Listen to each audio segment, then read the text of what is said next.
Yo creo que hay una cuestión muy importante en el saneamiento de la vida pública.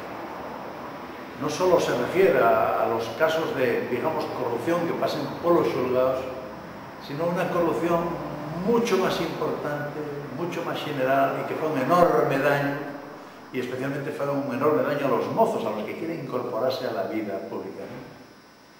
Y digamos, esta especie de solidaridad de grupo que provoca el que en las administraciones públicas, desde los ayuntamientos al gobierno asturiano, quienes estén favorecidos para entrar en el empleo desde el temporal de 3 meses al definitivo de uno u otro tipo, acaben siempre siendo los de los amigos, los próximos, ¿no? Aunque tengas una apariencia ilegal, en el fondo eso constituye un apropiarse del conjunto de la sociedad en beneficio de los pocos.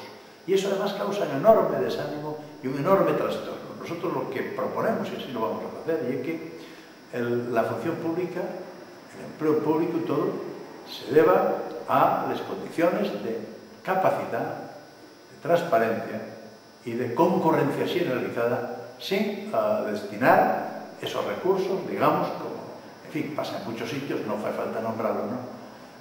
Reservar, digamos, para los más próximos. Tiene que estar abierto para todo el mundo. La función pública, el empleo público, y hasta el más pequeño empleo de 1 mes, de 2 meses o de 3 meses.